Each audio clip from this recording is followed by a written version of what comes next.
Hey everyone, I'm Rachel. And I'm David. We've been on over 50 cruises now, and so we want to share the top 5 things that everyone should know before booking their first cruise. Let's Let's go! go.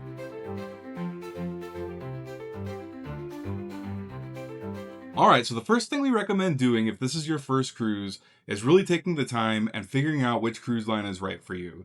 So online, you're going to see a lot of people talking about different cruise lines and what the type of crowd looks like for those cruise lines. And that really is a thing. I feel like in the Yeah. cruise world, every cruise line is a little bit different. They all have a couple of different things going for them. Some of them don't do some things as well as others. So really doing the research is worth the time and figuring out what's right for you. And maybe not just you, but also your family or the people that are going to be with you. Your party mix is really important. If you have kids with you, that's a lot different than if you're all adults, or even if you're all older adults versus younger adults. If you have all generations, and that's even something to consider.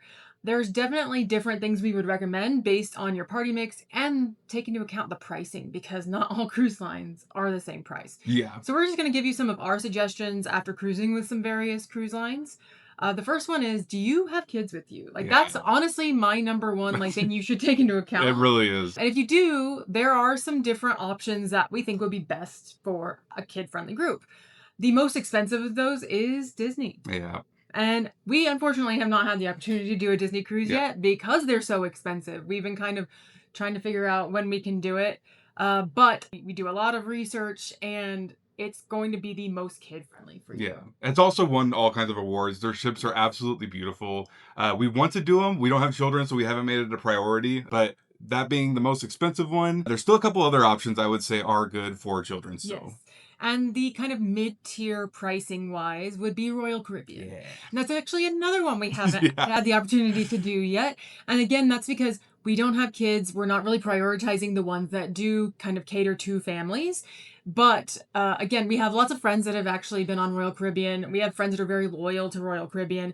A lot of their ships are bigger and have a lot of activities for kids and families, like water slides and go-karts and rock climbing walls and that sort of thing. So they are kind of the mid-tier pricing, and they're a little bit nicer than the lowest tier, which we'll get into in a minute. yeah. I think it's if you have teenagers, maybe consider Royal Caribbean over Disney, even if you are a Disney household, just because the amount of activities are really going to cater towards teenagers, in my opinion. My only issue with it is their newer, biggest, best ships are a little bit too big for me personally. The number of people that are going to be on board, but the ships are gorgeous. They're reputable. They've been around forever. Really one of the best cruise lines. Win all kinds of awards also. It really depends on what you're looking for. Yeah, and the lowest cost, if you do have kids, is Carnival. Oh, yeah. And we've Mhm. done a few Carnival cruises, and that's because it's so cheap that it makes it really easy for us to do. And they do a lot of different cruises out of California, which is cheaper for us to get to. But they do still have a lot of kids' activities. They do still have a lot of water slides and things like that. And again, it's so affordable that even if you have a lot of kids or a big family, it's really easy and accessible for you. That being said, the cost makes sense when you look at what they're offering to you. There may be too many kids. There may be kids that are not being properly taken care of by their family and are let run free around the ship. So you just have to kind of take those things into account. If you want to try a first cruise and you don't want to spend a lot of money, but you just want to see what the experience is like, or they have an itinerary you really like with your kids, Carnival is going to be really fun for those kids. Yeah, I think their staff is also really well Yes. catered towards having just fun in general. Their fun squad. Yeah. I actually really, really do like Carnival. I think it's really tough to beat the price point, and I think the food is actually really good. So it really, really depends. Now, if you're just in it for the itineraries, in my opinion, I might just go Carnival. Just hit up all the ports you could possibly want to hit up, and for the cheapest price possible, you're still getting pretty good food. You're seeing great places. You're not going to get that Disney experience from Carnival, but it's still really fun. But I think these are like kind of the big three if you're looking for a cruise line that caters towards children. All right, now if you don't have children and you're still looking for the cruise line that's right for you, maybe you're in the demographic that likes hanging out with the older crowd, or maybe you're in the older crowd yourself. Our top 3 choices, if you want one of those older crowd catered experiences, would be Princess Cruise Lines, Cunard, and Holland America. We only have experience cruising on Princess of the three, but we are very loyal to Princess. We cruise with Princess all the time, and that's because they are just kind of a laid back, there's not as many kids. A lot of the activities are very geared towards 50s, 60s, 70s music, 80s music. They always have an 80s night. And we just really enjoy kind of the vibe there. There is still a kids club, but it's not the main focus of anything. And we just really enjoy the Princess Cruises experience. But we have heard from people on Princess Cruises that both Holland America and Cunard are also great options if you don't want to cruise with kids or around a lot of kids. Yeah, I think the Cunard option is a little bit of a smaller ship. Princess has some massive ships, but Princess is still very much catered towards older crowd, which I think is awesome. And you'll see it too, like in the atmosphere and what the dining room looks like and what the employees are doing and how they speak to you and how they treat you. And so I do think Princess, in my opinion, for the price point, is really tough to beat if you're looking for an older crowd. It's awesome. Yeah, and the last kind of bucket is, do you absolutely not want to be around any kids? That is something that a lot of people say, and there are some cruise lines that cater to that. Especially if you're more of in our generation, like an elder millennial or even a younger Gen X, you might like Virgin Voyages or Celebrity Cruise Line. Now, Celebrity does actually allow children, but our experiences with Celebrity have been like one or two kids At on most, board, yeah. and they were actually very, very well behaved. Whereas on other cruise lines, sometimes you do see kids running around. Yeah. So Virgin actually does not allow kids. So that's kind of the difference. Virgin is more of a youthful vibe than Princess, Holland America, or Cunard, but it's also an adult youthful vibe, if that makes any sense. Yeah, I think their ships are actually really beautiful too. Yeah. So if you're looking for a really beautiful experience and literally want zero kids around, I think that's an awesome option. I agree with Rachel. The couple of celebrity cruises we've been on, I really can't remember seeing any kids at all, Yeah. and those were pretty small itineraries. So And they were Caribbean. it So was it's Caribbean, not yeah. like, and they were during school break times It would have, too. yeah, So it you would would have think, fit. So, yeah. so we wanted to recommend it just in case you want to kind of look at it. I think Celebrity is an incredible option. I think it's some of the best food I've ever had on a cruise ship. Agreed. To be And honest. Virgin is up there Yeah, too. but Virgin isn't a traditional cruising experience, in my opinion. If you go on Virgin for your first and you end up going to a different cruise line, it's going to feel totally different.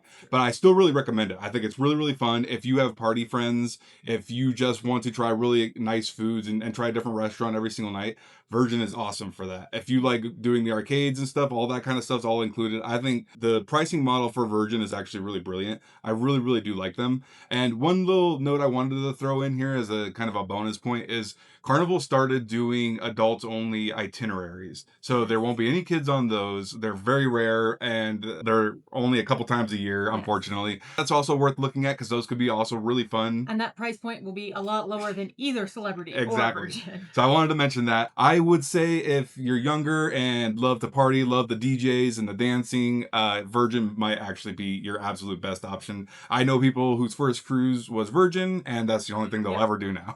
So. Yes. So really choosing the cruise line for you based on your party mix, your pricing, everything like that is the number one thing that you can It's so do. important. It's so That's everything else that we're going to suggest really just depends on that decision. So that's why we talked so in depth about that. It's the most important decision you It can really make. is. Even more important than the itinerary because most cruise lines do the same itineraries. So the cruise line itself is most important. Yeah, by far. So you've picked your cruise line, you've picked your itinerary, and you've booked your first cruise. Now you really need to think about what's included with that cruise fare because you might have to pay a deposit up front, you might pay the whole cruise fare up front. But that cruise fare doesn't include everything. And I think that's something that a lot of people don't necessarily think about when they're booking it. There are lots of things that you might end up paying extra for and they might look a little bit hidden or you weren't aware of them before you did it. So we just wanted to call them out. The first thing would be any kind of like specialty dining. So every cruise ship has included dining and then added cost dining. Depending on why you chose that cruise line or why you chose that ship, you may want to buy additional meals at restaurants. But not all specialty dining is created equal. Some are only $10 to $15 a person, and some are $70, $80 a person for a meal. So that's something that you really, really need to know. And they often book up before the cruise, or you might see deals before the cruise. So you should kind of look at all the restaurants available and make that decision. Yeah, and one of the things to really consider with that is, again, knowing your party. If you have a picky eater, you're not going to want to take those people to teppanyaki or sushi or something like that. So I would say knowing your party, again, is one of the most important things you can do before booking your cruise. Or you don't have to all eat together either. That's one of the things we've done with her family. Sometimes half the group will go do pizza and half the group will stay with the buffet or something like that. In my opinion, some of the specialty dining isn't really worth it. Yes, Personally, that's just me. I agree. I would say some of the steakhouses we've been to are pretty underwhelming. There's been more times than not where I've done specialty dining and thought that was okay, whatever, don't need to do it again. And they So can add up. That's the point. yeah. Is like you need to understand what the costs are even before you get on board. Because even if you don't book it ahead of the cruise, once you get on board, people are going to come around trying to sell you Yes. things. And they may not always tell you the price up front, or they may not tell you that gratuity is added on to the cost. So you're paying $60 a person plus an 18 to 20% gratuity on top of that automatically. And there are other hidden costs or excluded items that you might want to consider, one of which being a drink package. Mm. So a lot of different cruise lines have their own versions of drink packages, and you just kind of need to research whatever your cruise line, whatever your ship is, see if that's worth it for you. Because a lot of people book it because they don't want to have to worry about it on board, but are you really getting the dollar value as compared to if you just bought 2 to 3 drinks that you're going to drink that day? It's really just something you have to weigh. Yeah, I think that this is actually a really important one because if you don't factor it in and you drink too much, your bills go crazy. Exactly. If you do factor it in, you just don't want to worry about it. You might be paying way more than you end up using. The cruise lines, in my opinion, wouldn't offer it if they weren't making money off of it. So, in my opinion, I don't really like getting the drink package. Now, you got to check the which cruise line you're going on because some of them will actually let you bring a 12 pack of soda on board, and we always do that, and that lasts us about half our cruise. So, in my opinion, I don't really think it's worth it. Okay, now for me personally, the added costing that bothers me the most, or that I use the most, because I just said I don't really use the drink packages, is the Wi-Fi. Now, we work remotely. We both are always working from cruise ships, so Wi-Fi is very, very important to us. So I always look at, one, the speed. Is it going to be able to do what I need it to do? I like going to Reddit for this in particular. It really depends on the region that you're in on the globe and the cloud coverage and the cruise line, because not all those things are created equal. You could be on the best ship who has the best rating for the best Wi-Fi ever in existence and be in a really cloudy, crappy location where it just physically can't get connections. There's so many variables. It makes Wi-Fi incredibly frustrating, but we always get it. So we wanted to mention it is an added cost thing that's worth considering. Maybe you want to go rogue and not have any internet. You want to go dark and just kind of enjoy your vacation. That's a totally valid way to do it. I think it's actually really awesome. Overall, I would say it's not really good for streaming outside of maybe YouTube videos, things like that. So, Well, and most cruise lines upcharge for streaming. but that's their streaming. Yeah. Some don't. Some have just one tier of Wi-Fi, but others you have to pay for like regular email Wi-Fi basically, Mm. or social media Wi-Fi, and then you have to pay for a streaming version. So just kind of know that's also another hidden cost. You might buy a package of Wi-Fi, think you can stream something, then get on the ship They and get you realize, twice. yeah, that you can't and you need to upgrade. And the last kind of added or hidden cost that you might not think about when you book your cruise is just the activities that you're going to do when you get into these ports that you're going to. So, the cruise line obviously offers their own, special excursions that you can book through them. They're typically a little bit more expensive. You have other options online like Viator and getyourguide.com. They offer different versions of things, or you can just walk off the ship and do your own thing. But you really need to look at all of that fairly close to when you book your cruise, because if you do feel safest going with the cruise line, they may book up months in advance, or even Viator and Get Your Guide certain really in demand activities. If you're going to like Barcelona and you want to do La Sagrada Familia, that might book up months in advance. So you just need to know ahead of time what you're willing to spend, how much you want to spend, if you want a private option, if you don't mind going on a big bus full of people. And we actually have a full video about excursions if you want to catch that. We talk through all of the different options that we would typically choose from. Now, in my opinion, because you're looking up tips for your first cruise, I think you should probably just book through the cruise line. Now, I know you're going to look at the prices and be like, okay, well, I'm paying a premium to get it through the cruise line. I think for your first cruise, if you've never been really anywhere, you don't really know the cities you're going to, and I think it's worth going through the cruise line just for that peace of mind, knowing this is what it's going to be like. This is kind of what excursions in other countries look like, and just knowing you're going to get back on the ship. I think that's a huge selling point. They're all vetted, it's all been reviewed, and you can actually see which cruise lines have won awards for excursions specifically. That really makes a difference. I know a lot of YouTubers are going to say, just book your third party, and that's viable too, honestly. We've done that too. We do it all the time. That's a great way to do it. All those tour guides are used to having to get people back to the cruise port on time, but that little bit of risk is still there. For your first time, I would just do the cruise excursion personally. So we've talked about all these little hidden or added costs that you don't necessarily know about when you book the cruise. There is another one that I thought deserved its own spot. So our third tip revolves solely around gratuities. And it does work a little bit different than if you go to a restaurant. You get to choose how much you're going to tip your waiter or waitress based on the service you were given. On a cruise ship, most cruise lines will do 15 to 20 per day per person, just automatically added to your shipboard account, or in a lump sum you can pay upfront before your cruise. So you can pay it whenever you want.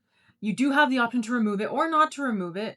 It really depends on the cruise line, again, how much it is, when it's charged, and who it goes to. Yeah, that's a big deal, I think. I see a lot of speculation online about who actually gets the money with the tips and stuff. From my perspective, I don't really want to worry about it. I've never had bad service on a cruise. So sometimes if you have exceptional service, you might want to have some cash on hand Yes. and just kind of tip the people that really made a difference. We almost always add a tip to our room steward. You don't have to do that. It's not expected of you. But we like to add a little bit something extra because, they're going the extra mile. If you can take care of the people that are really doing the best they can to help take care of you, I don't really mind doing that, and I don't really want to think about it, so I just leave the gratuities on there. So just one of those things. It's kind of annoying because we don't know exactly where it's going, but I just don't want to think about it. I really like the people on cruise ships. They do an incredible job. Hopefully they're getting at least some of it. Yeah, that's exactly how I feel. Like, even if it's going to people behind the scenes, those people are all working day and night to make sure that you are taken care of fully on a cruise. Cruising is unlike anything else. We've done all inclusives, we've done just regular hotel stays, we've done adventures by Disney. These people on the cruise line, even if it's not something you're directly interacting with on a daily basis, their job is just to make sure everybody's happy on board. So if my $20 a day or whatever goes to people behind the scenes that are helping me that I don't know about, I'm still having a great cruise. Yeah, So I'm I okay would with that. rather just leave it on there. And yes, there may be some limited instances of the money not always going to the right place. But by and large, I do feel like the cruise lines do right by the employees by giving them that money. I think it'd be cool if they were a little more transparent with Yeah. it, like make a chart or something on the Yeah. website that shows you here's how your tip actually gets spent. I think that'd be a really cool breakdown. So maybe somebody in the future could make that happen. But overall, I just leave it. I think it's worth it. Alrighty, so the fourth thing we want to bring up for you guys is what's actually allowed to be brought on board a cruise ship. So this kind of sounds a little bit weird because in your mind you're just thinking, well, I'm just going to bring my clothes and my electronics and it shouldn't be that big of a deal.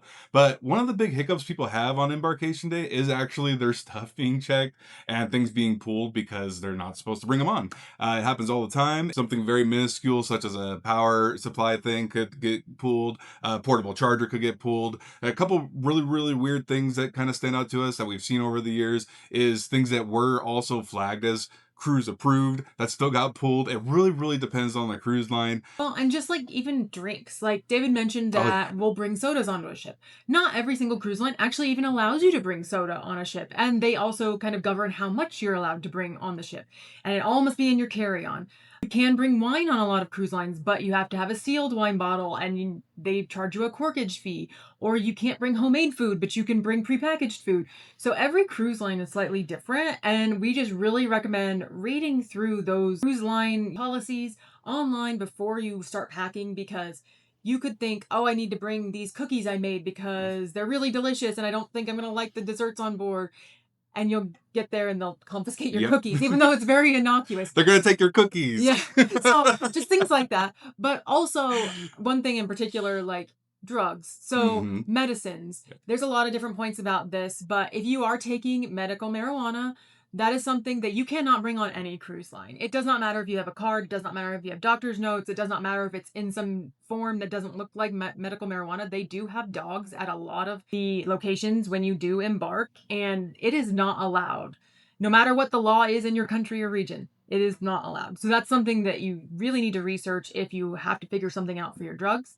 And the other thing is just kind of understanding your room layout and how the things you can and can't bring apply to that. So if you have a medicine that you need to keep refrigerated, not every refrigerator in a cruise ship room is actually a refrigerator. It might just be a beverage cooler. So it might not hit the threshold for your medicines. You can always ask the room steward and let them know, and they usually can store it for you, but then that might be a little bit of a headache trying to get hold of it when you need to take it and things like that. I've actually heard some stories about that, how it was kind of a pain in the butt to get your medicine that they were storing for you. So hopefully the refrigerators can cover that. The other big one I've heard and seen physically is the lack of outlets near beds. So if you have a sleeping device, a CPAP machine, for example, it can be a little sketchy. So you need to understand your room layout because you might need an extension cord that reaches from the desk over to the bed area just to have your CPAP machine set up. But Rachel makes a good point. Understanding the room layout in general as a whole is really, really important. And we have some videos about some rooms you might be going in. So maybe check those out. So overall, just understanding everything before you board and before you even pack about the policies around the cruise line and kind of what the typical room layout and type look like. So that way you're not packing things you shouldn't or forgetting something that you need, like a cruise approved extension for a CPAP or something like Yeah. that. Yep. All right, and the last thing we want to talk about is our fifth tip for you guys. I really think it's important to sign up for the email alerts and make sure you have the app installed for the cruise line that you're going on, because there are a lot of different things you can do in those. Sometimes they'll do sales, you'll get excursion sales through your email. That's always really important, pre-cruise and stuff like that. So I think it's actually, you're going to get a lot of interesting information. You're going to get a lot of spam too, unfortunately, but you might get offers that are actually pretty decent. It's worth taking a peek at. But more importantly, the app has a lot of different things that you're going to want to cover. And I'm going to let Rachel talk about it because she does that all for us. There are certain things you want to do, and I will say if you don't do these early enough, you may miss out on the dining reservation you want, or the show that you want to see, or some of the activities that you want to do. So, dining is one of those things that a lot of cruise lines let you reserve ahead of time. They either let you pick a slot, or they might let you say, I want a table for two at this time in this dining room. It just depends on the cruise line. And a lot of people with certain statuses with the cruise line will get in to do that earlier than you. So since it's your first time, you need to go in as early as you possibly can and make your reservation to make sure you get the time slot or exact table and configuration that you want. We want you guys to experience everything you want to experience. So one, that's really important. And two, some of those times are going to be blocked out. So we want to make sure you guys have the best chance. And I do think it's worth rechecking a couple of times, Yes. because sometimes people drop those reservations. Sometimes people know they're not going to make their cruise in general. So when they cancel their cruise, they Yes. lose all those reservations too. Yeah. So just keep checking in on it. If you're bored sitting on the couch, it's worth taking a peek at it. Yeah, and as far as shows, some cruise lines let you reserve those in the app ahead Yeah. of time. Some cruise lines, you have to get on board, get on the Wi-Fi right away, and reserve a slot then. It really just depends on the cruise line. And then some, they don't take reservations at all. So just check it. Make sure you kind of know. And also, falling in line with that, some cruise lines put the activities they're going to have, the trivias, the bingos, whatever the case may be, they're going to have that in the app ahead of time. You can bookmark activities. You may need to pay additional for some activities if there's like a specialty wine seminar you want to do or something like that. Those things do tend to book up as well. So you can either bookmark free activities or book your activities, but I recommend logging into your cruise app 6 months ahead of time if you book that far out, and 3 months ahead of time if you book that far out, because that's typically the cancellation window. So people might drop their dining reservations or show reservations. And then again, in the couple weeks leading up to your cruise, just checking it consistently to see if some activity that you're going to be excited about pops up, or if somebody dropped a dining reservation that's perfect for you based on the excursion you booked or something like that. Yeah, I think getting familiar with the app in general is really, really important because, like Rachel mentioned, getting on board, the first 20 minutes of being on board is actually pretty overwhelming. So if you can just kind of go to a spot, sit down with your people, and that's when you got to make your reservations for some of these cruise lines. I think that's actually a really good way to spend the start of your cruise because there's nothing else you can really do. You can just eat. You can't go to your room. You can like sit in the public spaces. That's about all you can really do. I think just getting familiar with the app is going to help you over the long run of that whole trip in general. So just leading up to it, just go through and play with it. That's pretty much the big tip there. Yeah, and if there's any kind of very last minute changes to your itinerary or something like that, a lot of cruise lines don't send out like mass text or even sometimes calls. They just send out an email. So that's why signing up for email alerts is really, really important. Yeah, that's a good one. So those are our top 5 tips if you are booking your first cruise. And I know we gave you a lot of information. You might feel a little overwhelmed. At the end of the day, you are going to have so much fun. Hopefully you get kind of bit by the cruising bug like we have been.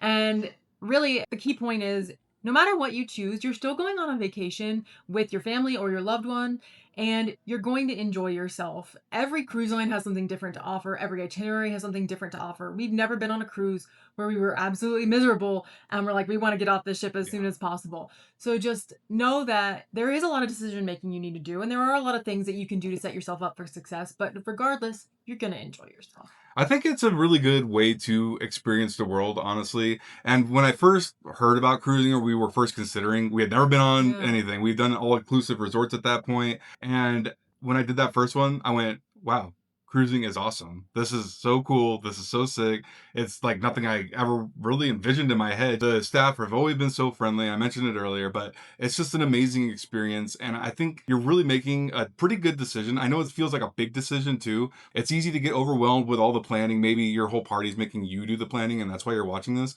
But remember to kind of look out for yourself and make sure you're looking out for the activities that you want to do, even if everybody else doesn't want to do it.